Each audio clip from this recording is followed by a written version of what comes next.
Hello and welcome to the Liverpool Connection podcast. I am Daz. Today's episode is our first episode of the year. It's nice to be back and it's nice to be talking to adults again, which is really nice. And from across the pond, we have Across the Park podcast lads. Got to introduce the Liverpool fan first. It's Gary Murray. And then the Evertonian, please no hate mail, is Gary Judge. Judgy, hiya lads. Hello, Daz. How you doing, Daz? Thanks for having us on. I'm good. So I'm just going to get straight into it. Like, how did your podcast come about? Because I know there's 6 of you, right? Yeah, that's right. We got going really on a night out. It was basically for my birthday. There was a group of us around the table having a few drinks, and we just started having a debate about basically who was the better fullback in terms of Trent Alexander-Arnold or Seamus Coleman. Now, at the time, obviously, Trent was just getting into the team, and we all know now there's no debate to be had at the moment, as Trent is by far the better right back. But at the time, it was a good debate. You know, we were obviously fighting Trent's corner and, you know, talking about the potential he had and how good he's been for such a young lad. And the Blues obviously were absolutely behind their captain and fullback Seamus Coleman. But from there, we had such a good debate and you know, a lot of banter and things like that between mates. We just thought, I think it was actually Judgy who said, we should just do this as a podcast. You know, podcasts had started getting quite big at the time and there was a lot around, but there was none like ours where we had both sets of fans. So yeah, we from that, the idea was created. We had a WhatsApp group started straight away, so we didn't forget about it in the morning. And then in the morning, we just sort of cracked on and started coming up with ideas. So I love the way the podcast is as well, because Jeff Golden got me onto use lot, and I like it because it's not just footy players. You know, you've got other athletes as well, musicians, authors, and it's kind of like what we do as well, because there's more to football than just, you know, just talking about the matches as well, especially like community wise. You know, it's good to talk about what's going on in the community. So was it like, you know, you've obviously got more mates than you know, 5 others, I would hope so. But so was it just you 6 that were out that night that went, all right, let's start a podcast? Yeah, pretty much. It fortunately, like you say, there was 3 Blues presents and there was 3 Reds presents. And to be fair, I think if you remember back, Gary, we did actually have a few others that we kind of asked to come along for the ride at the time. I think Mick, if he's listening to this, was one of the Reds who goes to a lot of home and away games. And after discussing the idea and what a podcast was and what it was involved in it, I think Mick was a little bit apprehensive about, you know, his voice going out there every week and you know, voicing his opinion and you know, being up there to be got at and shot down, which sometimes, you know, that happens. We get a bit of not abuse. Abuse is the wrong word, but you know, there's banter coming on social media constantly about things that we say on the podcast, and that put a few of the lads off. But we've always been very honest, and we, you know, we don't pull no punches, but you know, we try to structure it as much as possible as a proper chat between friends, and like you say, Daz, we don't just stop at talking about the games. We'll talk about memories of going to, you know, when we first started going to the match and certain players and moments in football that have influenced us. And like you say, it does play a massive part in a lot of people's lives. And, you know, music, you tie a lot of things to moments in your life, you know, that relate to football. And like you say, sometimes it's culture from a music perspective. There's so many other athletes that have been influenced by their football team and growing up idolizing their football team. So we enjoy sharing those, you know, memories with each other, with the listeners, and also, like you say, getting other guests in to share their memories. And it does create that nostalgic feeling on a regular basis. And I think that's important, particularly in times like this. It is. And I also think like just a footy podcast by itself, where you just, you know, kind of doing your own opinions, the people that listen have their own opinions as well. So, I mean, there's a million podcasts, you know, just about the matches. So that's why I really like yours as well, because it goes a bit deeper. There's a bit more soul to it, you know. A big question I want to ask is, like, obviously Evertonians and Liverpool. Which one of yous is the one that gets pissed off the most after a match?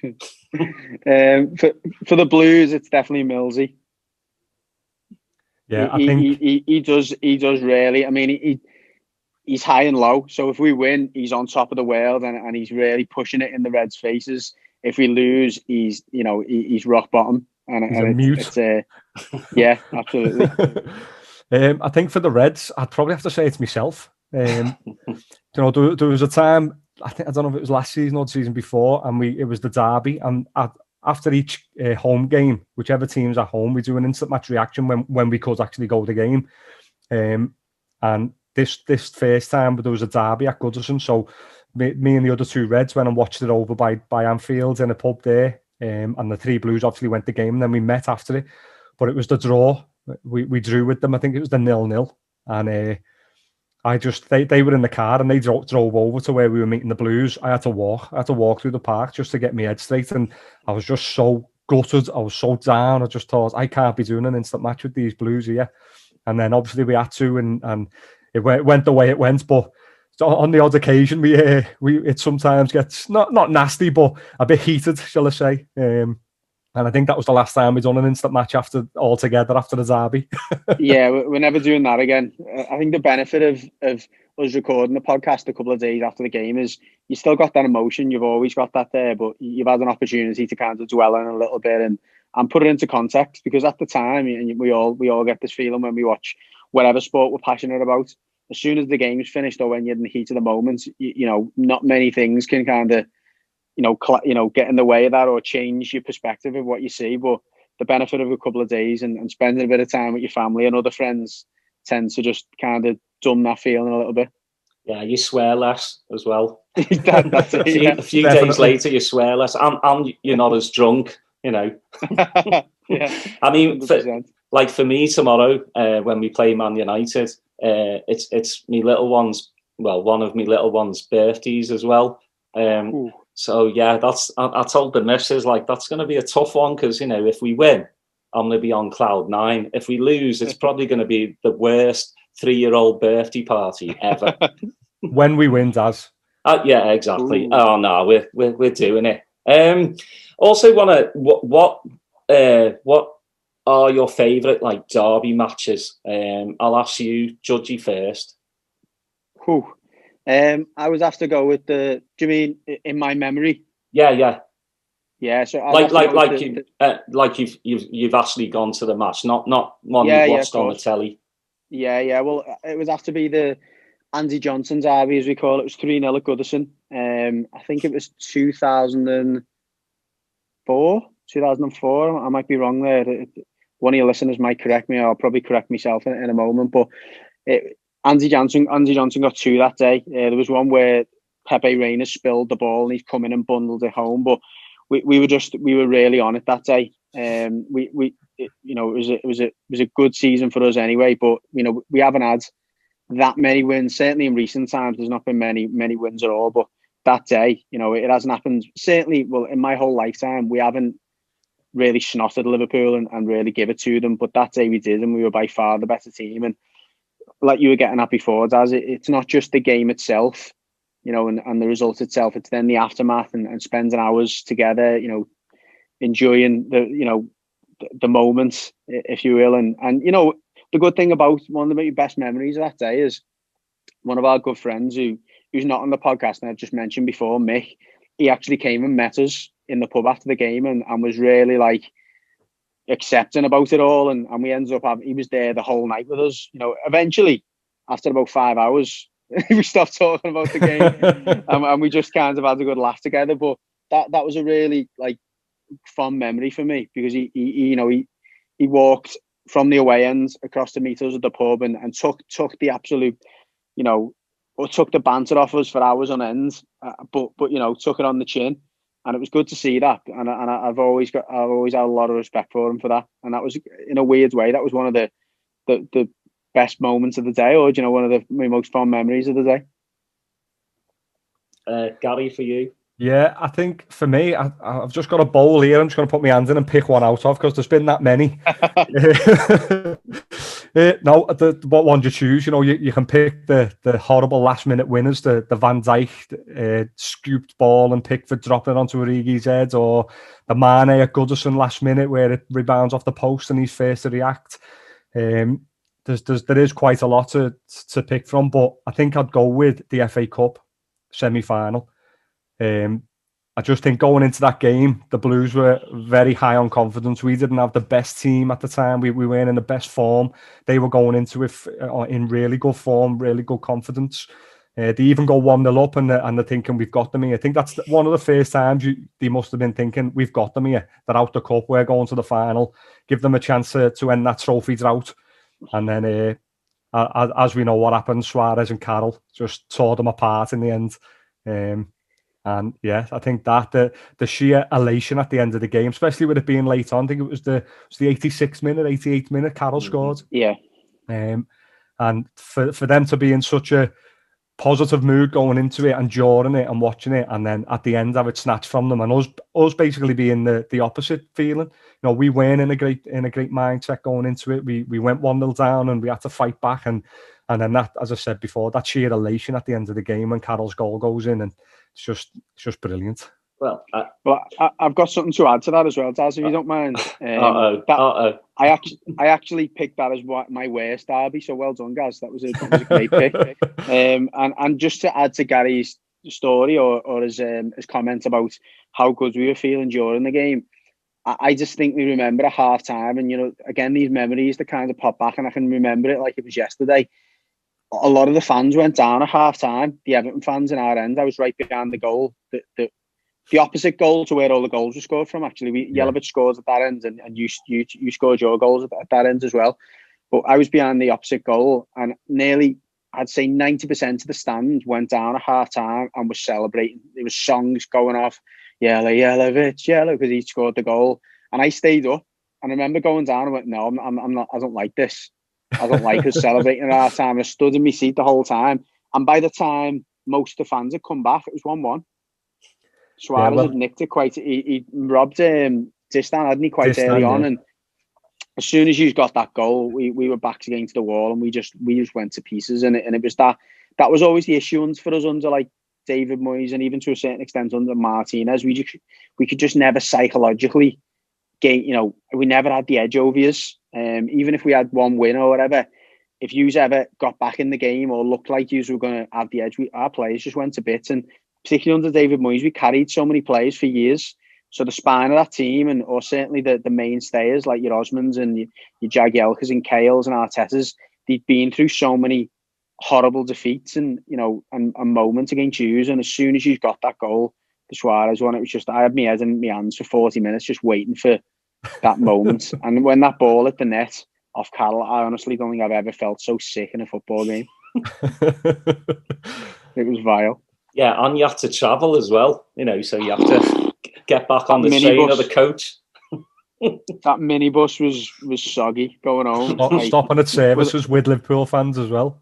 All the warm beer knocking about as well that have been on the minibus all day. You're just like that, sipping on a beer really slowly, thinking, oh, when are we going to get home? I've got somebody asked me a question and wanted to know, who do you think's the hardest between Duncan Ferguson and Stevie G?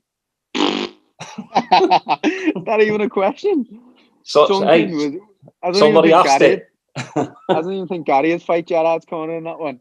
Duncan would absolutely pulverise Gerrard if it was an actual, you know, 1v1 bout and there was no rules attached to it.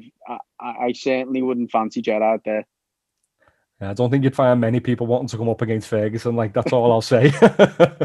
No chance. I go for Fergie as well. Like, that height-wise, and just like, he's just mental looking. You know, I know Stevie can be, you know, a bit of a dick as well, but like Fergie's just up there. You know. I mean, to be fair, if you were going to pick a Liverpool player out there and keep it kind of proper Liverpool and Scouse, I'd probably fancy Carragher over Gerrard. Yeah. I think Carragher's probably got a meaner streak than Gerrard had, or even, you know, still has now. Yeah, probably wouldn't disagree. Yeah, I'd take Carrot as well. And you had Carrot on not too long ago, didn't you?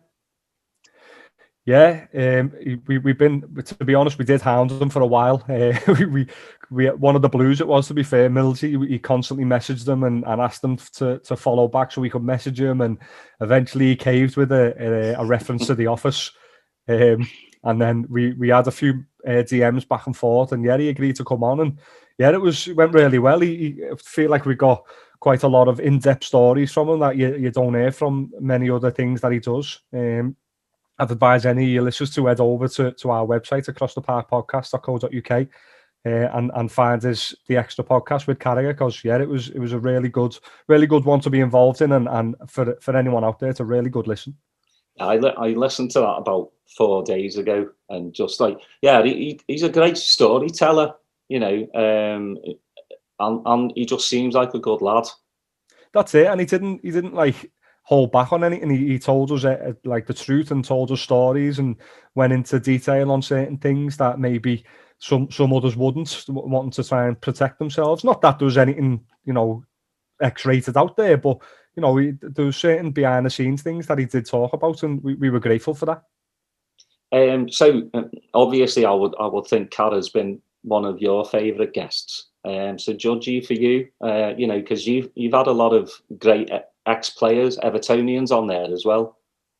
Yeah, we have 100%.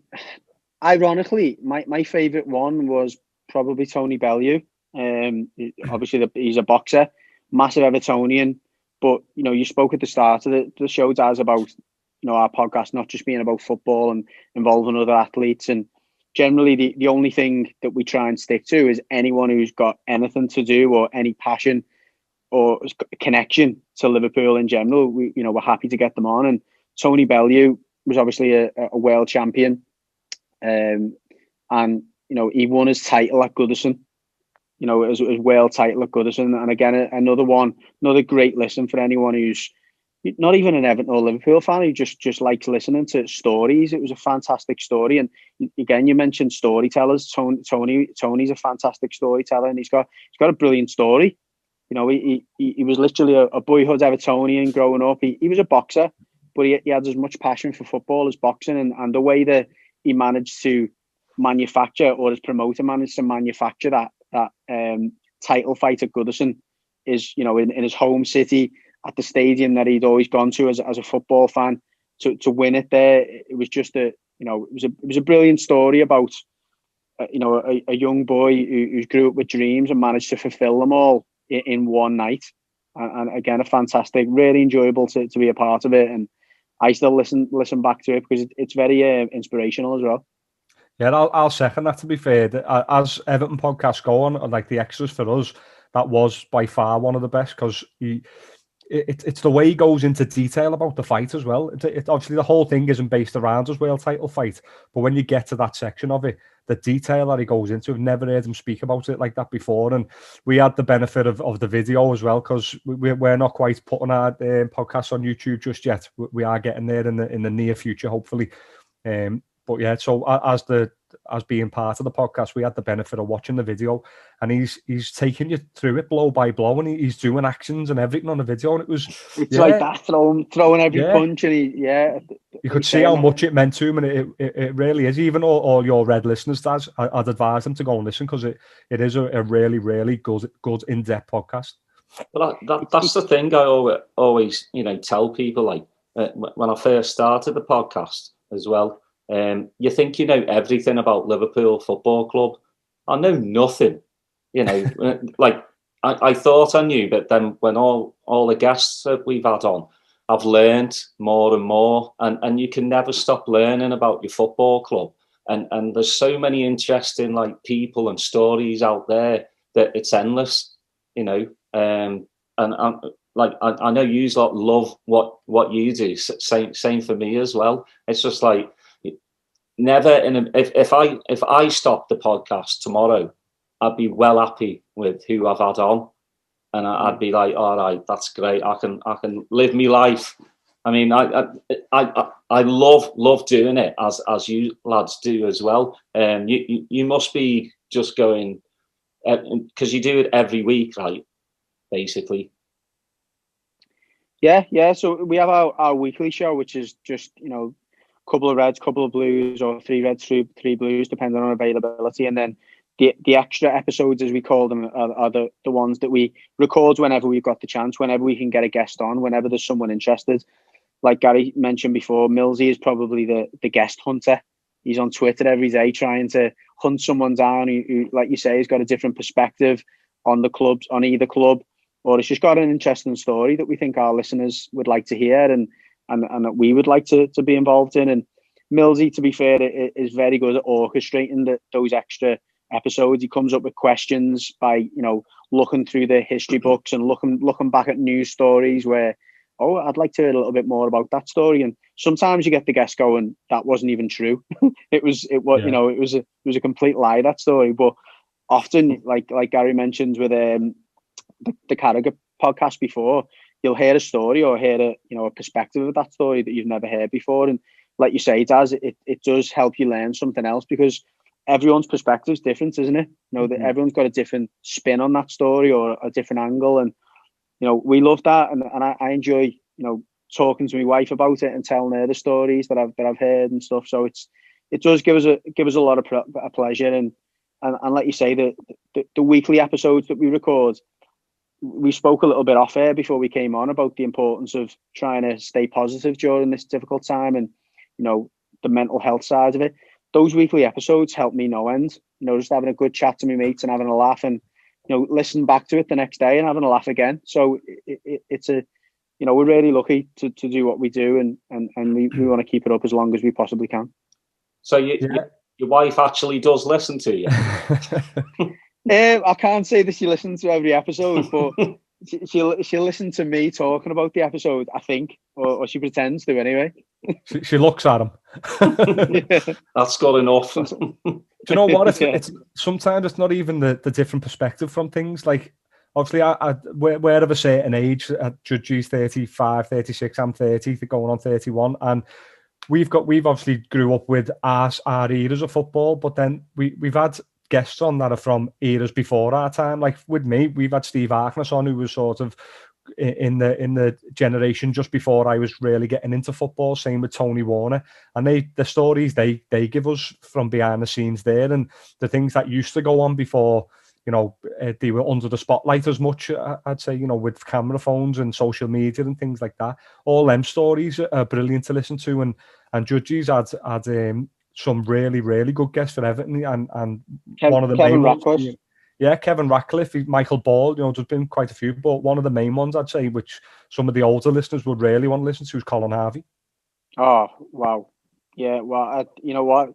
That's the mad thing as well. You forget about some of the podcasts you've done. It was very early in our podcast, if you like, to get Colin Harvey, and he'd never really done a record nor a podcast. And any Evertonian will obviously, Colin Harvey's name rolls off the tongue as one of the best players and coaches to ever be involved or associated with Everton. He was part of one of the best teams we ever had as a player, and he was in the backroom staff for the best team that we ever had from a trophy winning perspective. But yeah, Colin Harvey was incredible, and like Gary says, him talking about how he grew up as a footballer, how he became a pro. Literally, it was a million miles away from the stories or the likes of Trent, the luxuries that he would have had. Colin Harvey was about standing in a garden, kicking the ball against the wall for hours and hours and hours on end to improve his left foot, and literally, climbing over the wall to go and get a trial at Everton and stuff like that. To go from that to the status that he ended up having, which was, like I say, absolute legendary status. And that for me was so heartwarming, and to share them stories with some of my uncles and my dad who grew up worshipping Colin Harvey, that filled me with a lot of pride. And like you said before, Daz, I learned things about the club and about him that I would have never known. I certainly would have never got it from a book. So yeah, thanks for reminding me there, guys, because great show. Yeah, me granddad is the one that took me to my first match.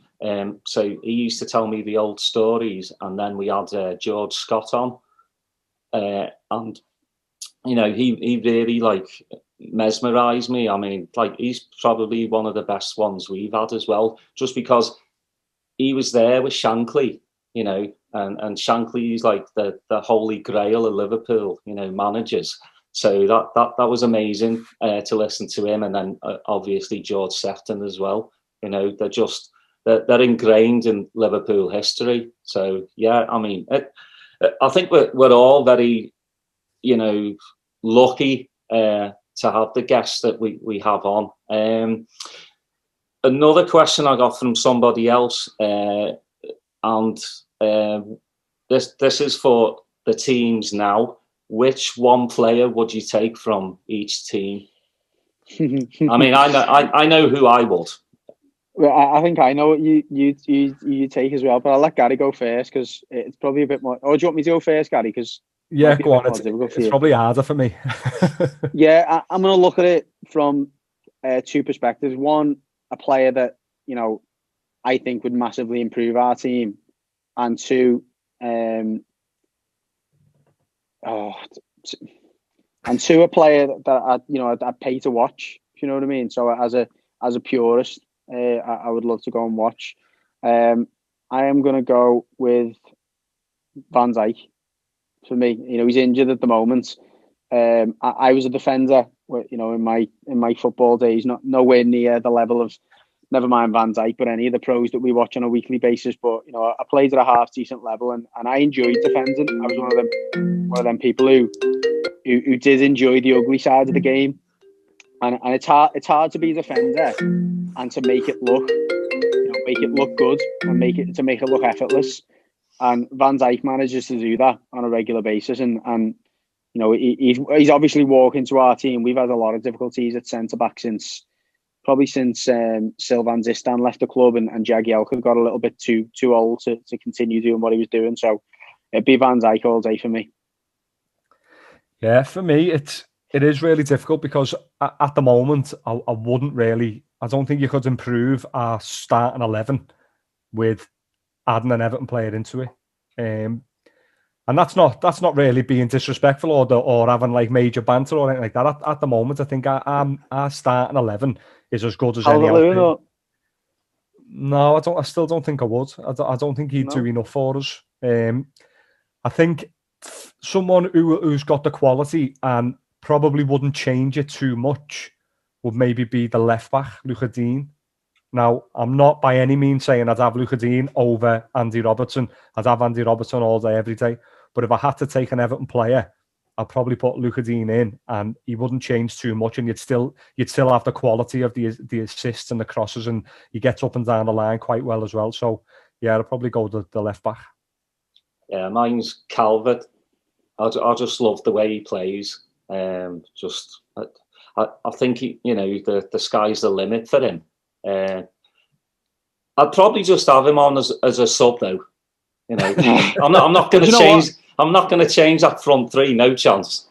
Well, maybe with Jota, but yeah, if I was a Liverpool fan, it would probably be Calvert-Lewin for me, because I just think he gives you something that you haven't really got. Yeah, I think that was the plan for Origi, wasn't it? To be that type of player that comes on and holds the ball up, that dominates physical battles, that gets in behind teams. He hasn't been that. I mean, he still managed to haunt us, but that's not difficult. But yeah, if I was a Red, I'd probably be edging towards Calvert-Lewin. But I get where Gary's coming from. I mean, Luca Dean is probably man for man. If you look around the Premier League, is probably our best player in terms of a player who would get into every team. Arguably not Liverpool's, because I can see the argument for Andy Robertson as well. But I think every other team he walks in. So he's probably the only player in our squad where you could confidently say, no matter what team it is, he could really push for that left back berth. And who's your favourite player of all time? And that's a huge question as well. Yeah, it is a huge question. It's a very difficult one. If you were just asking me purely on that player that got me out my seat constantly, it would be Andrei Kanchelskis. We got him from Man United when he was brilliant for Man United, but he just had difficulties off the pitch. We managed the season that he played for us in 95, 96. It was, 95, 96. he was unplayable. He scored 2 at Anfield in a derby win, which I was in the Kop when it was one of the first derbies I went to. It was certainly the first derby I went to at Anfield. But for me, my favourite all-time player, just because of what he represented, at the time, and he played for us in a very difficult era, was Gary Speed, God rest his soul. Absolute, man mountain of a player, got up and down the pitch, he scored goals, he won tackles, he could do everything. And again, I think you tend to latch on to players that you want to be like, or you feel like you could be like. He wasn't like the most technically blessed, but he could still do everything, if you know what I mean. He wasn't the easiest on the eye, but he was always managed to win his battles and to get on the score sheet. Fantastic player, and I had the pleasure of sharing company with him for a few weeks while doing a coaching course, so that probably sways me a little bit, but brilliant man, brilliant player. So Gary Speed for me. Yeah, I think it's probably a little bit easier for me with the era of football I've watched, and you can't look much further than Steven Gerrard. I think that what he done for the club, the passion he had, the fact that he's a local lad, he was captain from such a young age, and doing everything that every young Scouse kid wants to do. He's captained his team he supports, his local team. He's won nearly everything that he could possibly win. Only the Premier League loses him, which we probably should have won. Let's not go into that because that's it. But yeah, for everything that he's done, you think back from certain moments in his career. You look at the Olympiacos to get us into the last 16 to go on to eventually win it in Istanbul. You look at the West Ham FA Cup final, which is obviously known as the Gerrard final. What he's done for us in that game. It's just the teams he's had around him over the years that he's still managed to win what he's won with Liverpool. Don't get me wrong, he's had some really good teams as well. We had that team of Torres, Alonso, Mascherano. That was a really strong team, which probably should have won more than it did. But he has had some absolute tripe around him as well, and he's still managed to win things and to be really successful with the club. And yeah, I think as far as favourite players go, I can't look any further than Gerrard. But a different question, slightly different. If you were to ask me who was the best player I ever seen, although Gerrard was probably for longevity, I think for one-off season, who's the most impactful and who's the best to watch? Suarez. Yeah, Luis Suarez was just a different level to everyone I've ever seen. Yeah, he's just he's a footballer's footballer. He's just hungry. He fights for every ball. And he's horrible as well. He is. We've seen that side of it from him last season against Barcelona. When he plays for you, you love him, and you love that side of him because everyone else hates him. But when he's against you, you really, really despise him because it's disgusting. It's funny as well because from across the park, they would be the two players that I most hated going up against. As a fan. Thinking if you seen Suarez or Gerrard's name on the team sheet, you knew that if they fancied it, there was nothing down for you. And that's the measure, isn't it? That's the level. Yeah. Well, it's like there's two goal celebrations that I love. Fowler and then Suarez right in front of Moyes was absolutely class. Yeah. I thought you were going to say the Gerrard one where he runs all the way down the Bullen with his tongue down. Yeah. Yeah, it's always like I'm sure, Judgy, for you'd like to see more Scousers in the team as well. I mean, Liverpool with Trent and Curtis Jones coming through. It's just nice to see Scousers again. But I love what Klopp says though, that Scouse heart is in here. You don't have to be from Liverpool. It's just, you grasp the Scouse culture, the community. So, Judgy, for you, obviously, I'm sure you'd like more Scousers in the team. Yeah, it's a really good point, and it's actually something we've been discussing recently on the podcast. We've had a lot of questions from listeners, or I suppose criticism from listeners about Everton's lack of youth development in recent years and not producing the players that Liverpool have produced across the park, and it is very disappointing. I think I would completely agree with what you're saying about players players or managers being able to grasp that Scouse culture. It doesn't replace it, but it does help a lot. So we've got Seamus Coleman, who has been a mainstay at the club. He's been here for 10 years now, and he's our club captain. Despite the fact he's Irish, he represents everything that Scousers represent to a certain extent. He looks after his own. He does a lot of charity work. He really fights for the cause on the pitch. You can see that that passion that comes from him, but you can see that he deeply cares about the club, and he's got a bit of a sense of humour as well. So yeah, I think to answer your question, it's very disappointing as a Blue to not see any Scousers really grasping the shirt at the moment. We thought John Joe Kenny might be the latest, but I don't think it's going to happen for John Joe. I don't think he's quite at the level that he needs to be. I think maybe 10 years ago, you look at Tony Hibbert, the amount of years and games that Tony Hibbert managed to play for Everton. If John Joe Kenny was coming through in that era, he would have been comfortably in that team. But the team and the style of play has moved on a little bit, and unfortunately, that's not going to suit John Joe Kenny, I don't think. But hopefully, in the coming years, we can get back to getting Scousers in the team. But there's a lot of work to do to catch up to what Liverpool have managed to achieve in the last few years. Same question for you, Gary, as well. Yeah, we as you said, we've had quite a few coming through. We've got Curtis Jones and Trent at the moment, and you've even got the likes of Nico Williams who are starting to try and break into the team. And not a Scouser, Nico Williams, though. No, but I'm talking more youth team, because you're saying about the youth not coming through. But yeah, we've always had that. We've always had that Scouse influence in the team. As you say, Gerrard and Carragher's done it for such a long time, so we didn't get many others around that time who sort of was a mainstay in the team. But as you've alluded to, once they did retire or leave, we did end up getting the likes of Trent and now Curtis coming through. Our youth development over the years has been, I think, it's been very important for us, because the way we operate in terms of transfers, although we do break the bank when it's extremely necessary, we do actually have that side of us where we will rely on the kids sometimes. We will put them in, certainly under Klopp.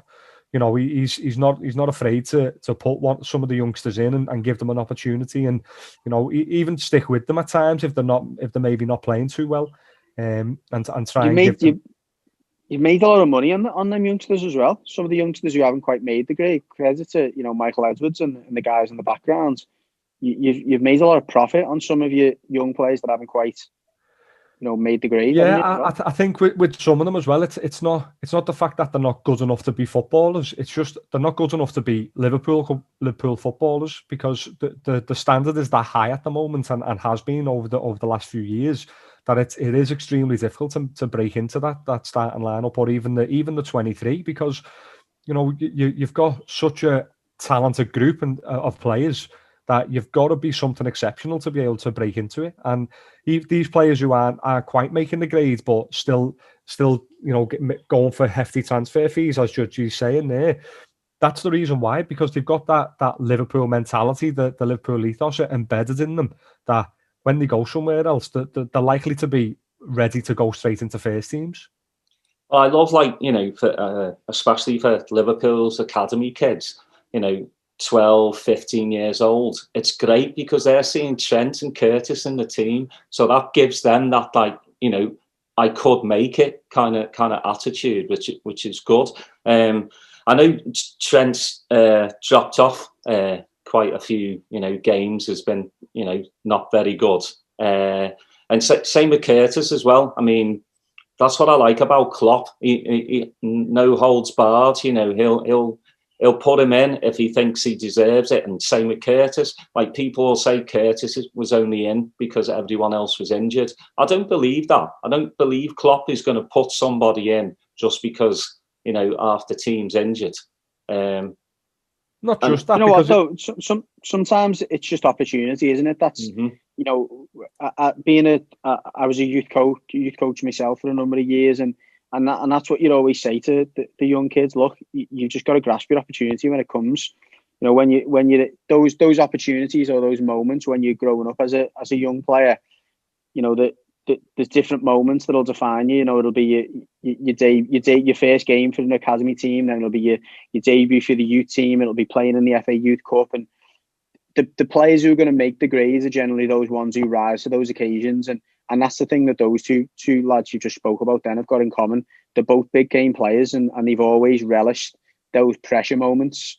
You know, both Trent and Curtis have always been players who look forward to those academy games against Man United, look forward to the games against Everton, look forward to the FA Youth Cup, because it's a chance for them to prove themselves. And Klopp seems to he loves that mentality. You know, the real. Again, it's that I suppose a little bit of Scouse arrogance, a little bit about it as well. But he loves those players who want to prove themselves and want to stick the neck out and want to be noticed and don't just want to kind of be in the background. And that's what it's about for him, isn't it? You know, but it still requires a little bit of luck to get that chance. If Klopp would have had all of his players fit, would Curtis Jones have had as many games? I don't think so. I think he'd have probably went out on loan. Would the team have took him on loan? Have better than we don't know. Certainly at the start of his career when he obviously first got that opportunity, but I think now the fact that he's taken that opportunity, as you're saying, and he's really ran with it, and he's performed really well, and probably better than some of our others. You look at one of the supposed marquee signings in Naby Keita, and if they're both 100% fit, I know I'm picking every day of the week, and it's not Naby Keita who's cost us £64 million. You know, it's Curtis Jones who's come through from the academy, and that's nothing but talent. You know, he's come in and he's done his job well. He's got his head down. He's worked hard. He's took in everything what the manager told him to do, and he's fit right into the team. Yeah, you know, you started off this point by saying he's dropped off a little bit lately, but that's bound to happen. He is only a young kid still. He is still learning. That is going to happen. But we know we've got a player in him now. We know his talent is there. Once his confidence gets back up again and he has another couple of decent games, he'll be right back in the mould, and he'll be one of the first names on the team sheet again. But certainly before the likes of Naby Keita. Speaking of him as well, do you think he's gone in the summer? I certainly wouldn't be surprised if he went. I think if we can get anywhere near the price that we paid for him, then he'd certainly free up some funds for us to strengthen elsewhere where we need. We probably don't need to strengthen the midfield as much anymore with the Henderson, Fabinho once he can move back there. Thiago's came in, Wijnaldum if we manage to keep hold of him. We don't really need to strengthen that area if Keita goes, whereas other areas we probably could do with some backup at least. Certainly, Trent hasn't got much of a stiff competition. I know Nico Williams has sort of knocked on the door a few times, but he doesn't seem to quite be at that level just yet. That might come, do you know what I mean? And hopefully for the lad it does. But at the moment it's not there, and maybe that could be like playing a part in why Trent's form's dropping off. He knows he's in the team if he's fit, because he hasn't got that competition. So, and we all know that the glaring obvious one, we need a centre-back. We need a quality centre-back to go in there. We didn't replace Lovren. The worst has happened when our three centre-backs have been injured for this season. Obviously, Matip in and out, but he tends to not play more than 2 games on the run. So, yeah, I think if the right money came along and the opportunity came along for us to sell Naby Keita for a decent price, I think we'd be waving him off. Yeah, I think the same goes for Matip as well. Like he's just too injury prone for me. Like those are the 2 players I defo would get rid of if we could. And we're going to make money on Matip anyway because we got him on a free. Yeah, the frustrating thing with Matip is he is a quality player. He really is. He's a very, very capable defender, and I think certainly looking at tomorrow, the Man United game, if he's even 80% fit, I'm putting him in. If it was my decision, because the difference it makes by having a proper centre back in there, and certainly one of his level and his capabilities, he's a really good. He came on strengths and bounds in the last few years, so I think it would be. I'd be a little bit gutted to see him go because of how good he is, but I know what you mean.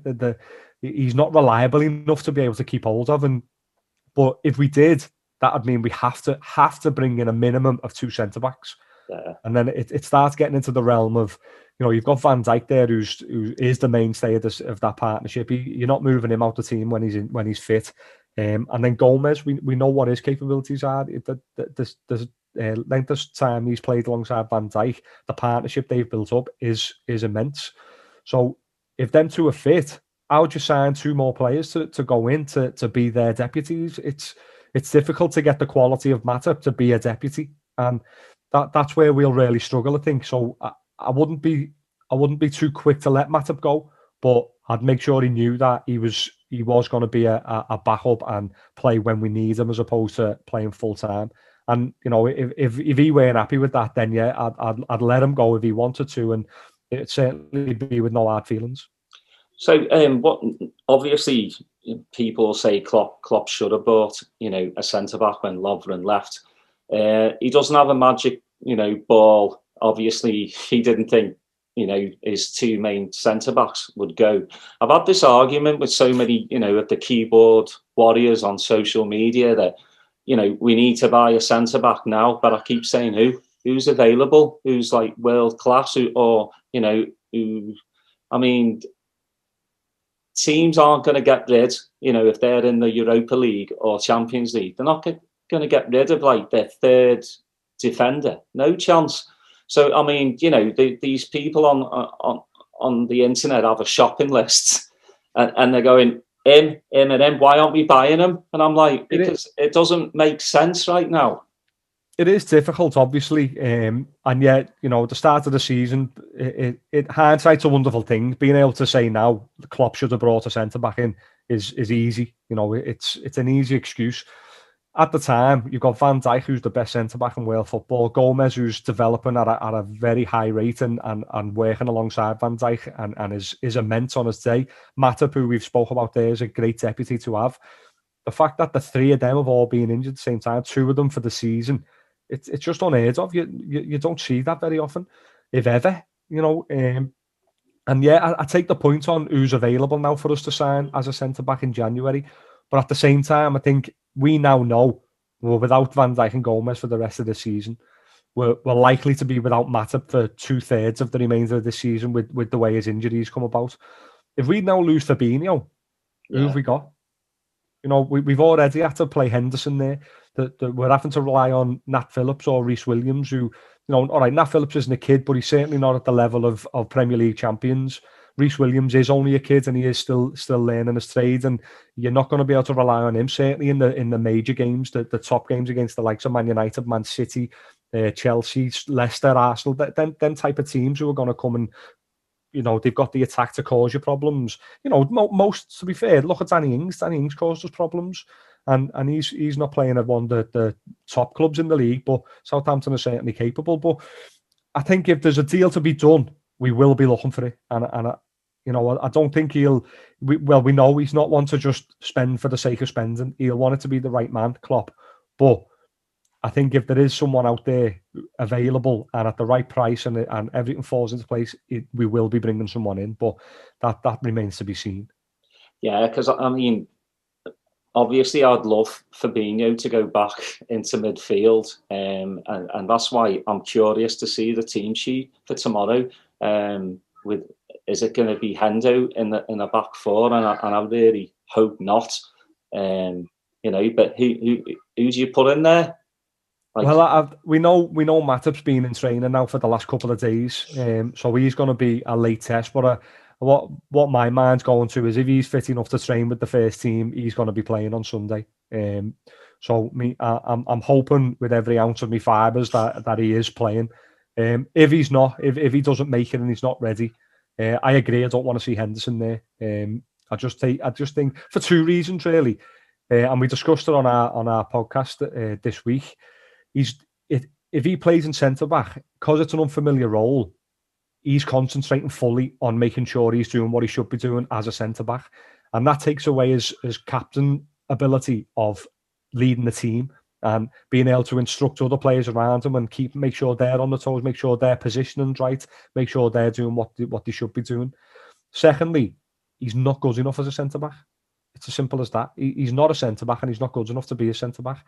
He's so crucial to what we do from midfield. He drives the team forward. He keeps everyone's focus right. I think for me, certainly against Man United, I wouldn't want to be trusting one of the other two either in Reece Williams or Nat Phillips. I think it's a bit of a strange one, but I think I'd rather go with Milner. I think he's so educated in the game, and he's so well at playing in a number of different positions. And we have seen him play there before in the past. I just think he'd be a better option to have without taking away anything away from the rest of the team.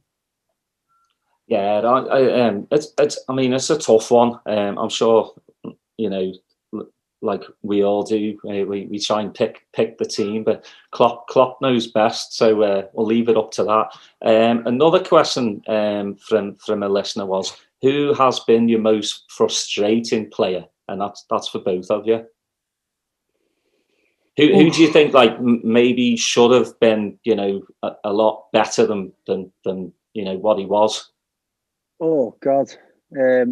I'll let you go first this time, Gary. I think there's a few there. You can probably. The one that sprung to mind straight away was Naby Keita. He came in from Leipzig, and when we found out we'd signed him, I made sure I looked out for him when Leipzig were on the telly. They were on the telly quite a bit in the Champions League, and you seen why we signed him. He was a quality box to box midfielder. His touch was impeccable. He'd take a man on with ease. He'd slip through balls to the forwards, and he just looked like what we needed. And then next minute he comes in and he's on the injury table more than he's on anything else, the treatment table more than anywhere else.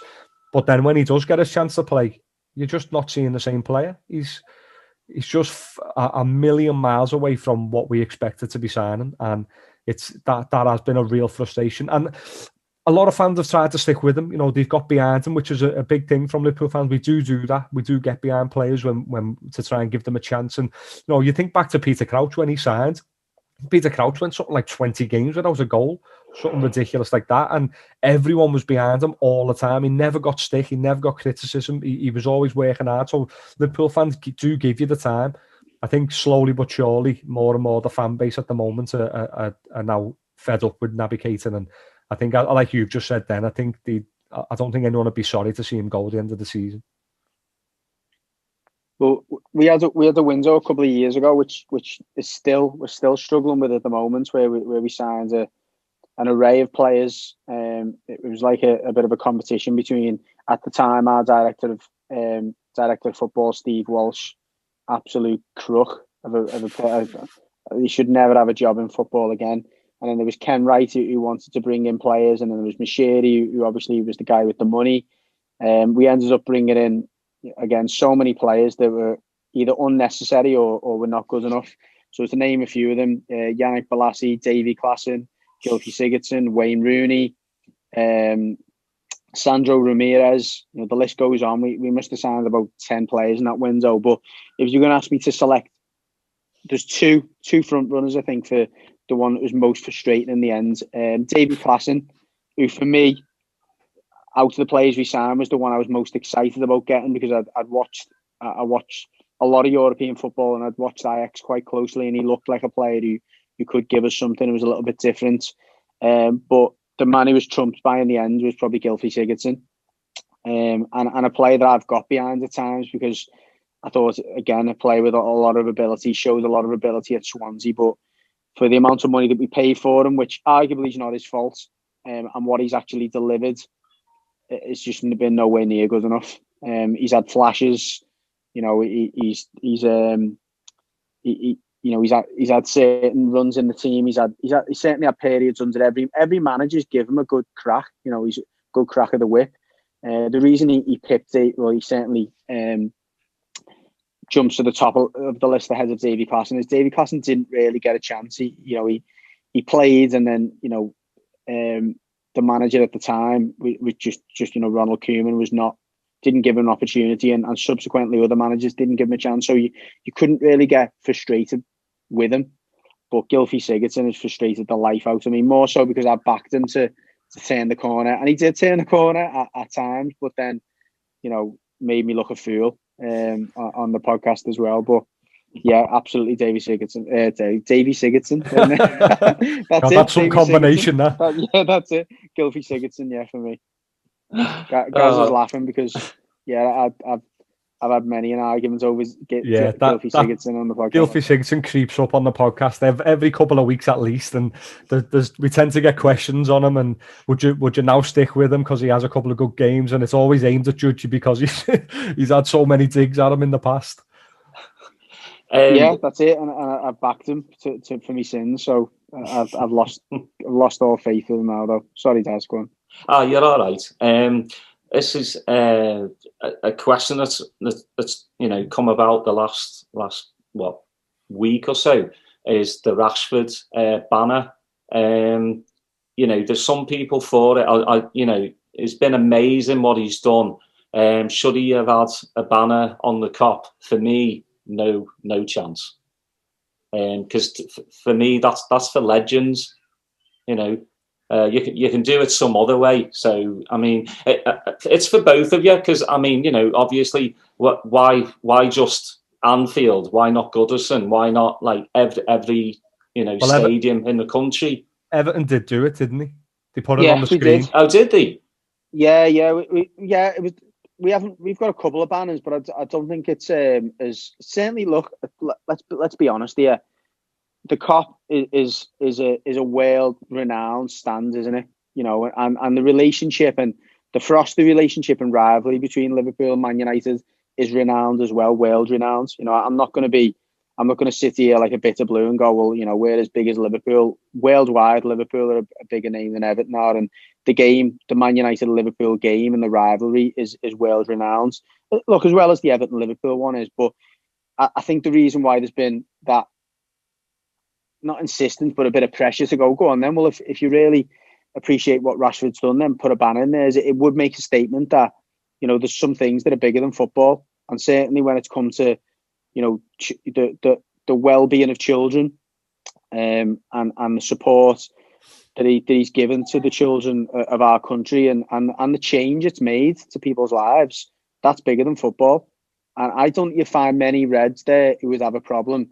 I'll be honest, I haven't even heard the story about banners for Marcus Rashford in the Kop. But I think if you were to ask any Scouse Liverpool fan, would you have a problem with supporting Marcus Rashford for a period of time for what he's done? I don't think there'd be many people who'd be against that. No, I don't, to be fair. I can't really say much more than what Judgy said about it. What he's done has been remarkable, and for a young lad to get so involved and make sure, he's having phone calls with the Prime Minister. He's going. Somebody needs to. Yeah, I agree, but he's going above and beyond. He's worked remarkably to get things done. I think I'd say, as Judgy said, I haven't really heard that argument, to be fair. But if there was a banner to be put on the Kop, I don't think, as Judge said, I don't think there'd be many who'd be like kicking off about it. I think it'd just be a case of, fair play. He's done really good work, and it's essential work, to be fair. It's during these ridiculously strange times and hard times. But if you ask me, I think there could be other ways that you could mark it for him, as opposed to putting a banner on the Kop. We haven't got a screen like Everton have, but we've got that scoreboard. I'm sure messages could be put on that if need be. In the match program, the match program gets put out and gets circulated now over social media and in different forms on WhatsApp and things like that, PDF. So they could even put something in like the match program for the game, referencing it to him and saying what a big thing it's been, what Rashford's done. So I'd say I wouldn't be too against it, but at the same time, I do think there'd be other ways which would please everyone. Well, I think also, if fans were back in the stadium, then they would give him a standing ovation. So that's how I look at it. Not a banner, but if fans were in, they'd obviously stand up and clap for him, because it has been amazing. But there's also Hendo's done a lot for the food banks, and I sometimes go, would United put a banner of Hendo up in Old Trafford? I really, really doubt that, but it just comes down to, I respect him for what he's done. And obviously, again, with the fans in, they would have clapped him, before kickoff. It's just. Well, I was fortunate enough to go to the the cup game against Man United. When Rashford come on, it was 0-0, very tight game. Obviously, Man United went on and won the game, but he come on as a sub, and he got a standing ovation there, and it went on for quite some time. So yeah, I think that would definitely have happened, and I don't doubt that Liverpool fans would have had the class to do that at the start of the game. It's just such a fierce rivalry as well, though, isn't it? You know, you can give the players respect for things they do off the pitch, but once that whistle goes, it's about the football then, isn't it? And I'm sure that's the spirit that it would have been treated in, and that's where I suppose, if you're going to think about it the other way, that's where the banner is a little bit strange, isn't it? Because that stays there during the game, and you know, if it was at Anfield, if the game was at Anfield, then it would be there throughout the game, and then it's like, well, does that kind of give him the added support that he shouldn't really get in a game? I don't know, but God forbid he scored a hat trick. He's not going to get it. Yeah, he's not going to get a standing ovation after that. Before we go, I just want to, I really do appreciate you lads, spending time and coming on and talking to me. And thank you to Jeff Golding to, putting us all together, because absolutely. I know he's come on your podcast. I just want to say a quick thing. If anybody knows anything about the 1920s Liverpool players, or anything to do with the backroom staff, please get in touch with either your podcast or ours, because Jeff and his mate Kieran Smith are writing a book about the 1920s Liverpool. So yeah, thank you, Jeff, for putting us in touch together. Anything you lads want to get out before we go? Just to echo what you said, really. I mean, Jeff's a very good he's a good friend of the show. We've had him on plenty of times, and we support each other a lot. And yeah, if there's any other podcasts that are listening to this, that want to get together, we're always open to kind of having chats like this, and sharing memories and moments, and supporting each other. So if anyone is listening that would like to get us on and share exposure that way, then please do so. But just to echo what you said about Jeff, he's doing some great work to try and recognise a title winning team that he believes will very soon be forgotten. So any information, you might have information about a brother of one of the players, or you might know someone who is related to one of them, there's no information I don't think that Jeff is disregarding. He wants to paint a picture of their lives and the culture, I suppose, at the time, and the difference that the difference of playing football at that time compared to now, and how difficult it was for some of them to represent Liverpool, whilst also coming off the back of a world war and trying to put food on the table. So yeah, please do get in touch if you've got any information. Yeah, and just to say to your listeners, if they do like the sound of what our podcast is doing, it's something different with Liverpool and Everton fans both on together. Head over to our website and you can find a history of all our shows and our extras. It's acrosstheparkpodcast.co.uk, and you can find us on social media as well. So Twitter and Instagram is @AcrossTheParkPC, and Facebook is Across the Park Podcast. And when you're going to start doing the YouTube, because it's really weird, because we started out just doing the podcast thing, and then we did the YouTube probably I think three or 4 months later. It's just weird to see yourself on a screen. Some people just need to have radio voices, obviously, for certain reasons. But no, it's been fun. I'm hoping you do, because I know you have a couple on your YouTube. You have a YouTube channel, right?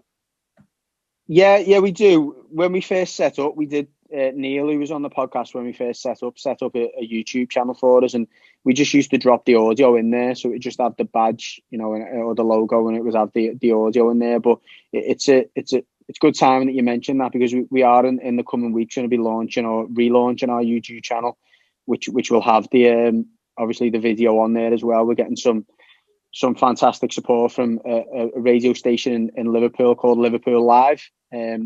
probably one that your listeners would be interested in as well, Daz, because it's a DAB station, so you can get it around the world, and they've got I think the owner of the radio station was saying that like 80% of their listeners are outside of England, so check them out. Liverpool Live, Liverpool Live. Is it .co.uk, guys? You can get them on obviously DAB as Judgy's mentioned, but you can listen to them live over the internet as well. Their website is liverpoolliveradio.com.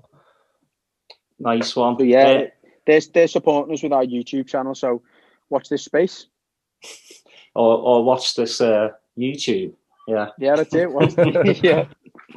Well, again, I really appreciate it. I'm not going to ask for any predictions for the end of the season because, man, I can't. Well, I mean, I can ask you lot, but I can't predict what the hell's going on next week. Yeah, it's just so up and down that it's madness.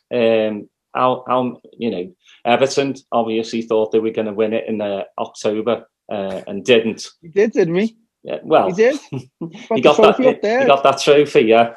Yeah, you had a few of them down the years, Daz. A few of those November trophies. Oh yeah, we have. We had our own one, I think. Yeah, we've had a lot of Crimbo trophies as well.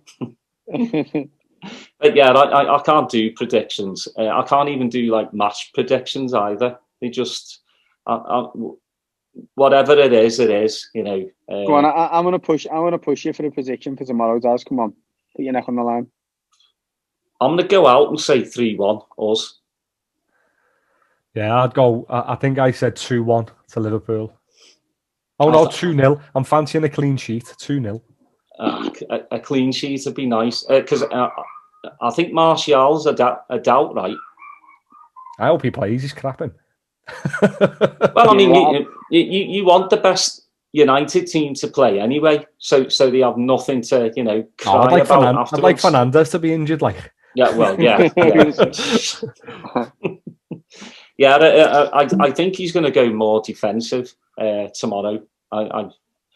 McTominay has got to be in there. I think Fred's going to be in there as well. So maybe Pogba on the bench. No, I don't think he'll be on the bench. No, he won't bench Pogba. No, he was man of the match against Burnley, and he seems to he's got the taste for it at the moment, Pogba. I think he'll probably play him as one of the more forward players though. So, like you say, Fred and McTominay in midfield with Fernandes ahead of them, and he'll probably have Pogba out on the left, Rashford out on the right, and Cavani up through the centre. I'm gonna edit this post after the match tomorrow because I hope it's 5-0 to us. It's just one of those where how the hell are United on top? I know so many teams have been top, like Spurs were on top, and then all their fans started to get all giddy, and then brought back down to earth. But United, that's just the worst. Like I'm glad I don't have any United fans. I've got Spurs mates and Arsenal mates, but I've got no one supports United that knows me. Yeah, I think, to be fair to them, I think everyone got the judgment of them got clouded by the Champions League. I know they had a couple of big wins in there, but the fact they went out at the group stage and they didn't really show many signs of playing well in the Champions League. They creeped up in the league and they were just getting the job done, and nobody really took notice until all of a sudden they had a game in hand to go top and they won it. And fair play to Solskjaer. He was touted at getting sacked early on the season, and he's well and truly turned that round. And this is his real test tomorrow. He's coming to Anfield, the champions and probably the best team in the league, and it's one of them now for him. He's got to see where they're at. Yeah, we've got to have our front three firing tomorrow. Do you know what? A big thing. I was starting to get a little bit not worried, but a little bit nervous about the game, which tends to happen with these games anyway. And something my brother said, proper ease me nerves, and he just said, "Don't worry about this game now. We've got a team full of big game players, which we never used to have, and we have now." And I think that's going to be a big thing, even though our form recently has been not the best. I think the fact that our team now is so experienced and they've been in so many big games and that got that experience, I think that's going to pay off for us tomorrow. And Thiago, what a player. Yeah, well, that's it. You know, as long as we can keep him fit, we've certainly got a world-class player on our hands. Yeah, I think Michael Edwards needs a statue. Just amazing. You know, the deals he's done, and I'm sure he's working his magic either now or, you know, for the summer. But lads, again, thank you so much for coming on. Yeah, thanks for having us. Again, you know, Pleasure, keep in touch, and hopefully, you know, when I'm able to fly home, I'm going to give you guys a ring, and we'll all go down the pub, because that's what I actually want to do with all the guests that we've had on, the ones from Liverpool, is get us all together, go down the pub and have a right good old chat, and, you know, get a nice big old picture together. Oh, you're killing me, Daz. Just the thought of just getting a nice cold one from the. Yeah, better times ahead. Well, what's so bad now is, for me, like, I'm drinking non-alcoholic beer. That's how bad it's got. Yeah, that sounds awful. Yeah, some of it is actually not bad, but, you know, when you have 4 kids, you don't want to wake up with a hangover. You know, it's just bad. So yeah, I've been drinking non-alcoholic since September now, and I really want a nice, like, pint from the pub. But I'll just keep doing it. The wife's happy as well. So you gotta keep it going. But again, lads, I really appreciate it, and stay in touch with us. Yeah, thank you very much, Daz. Thanks for your time.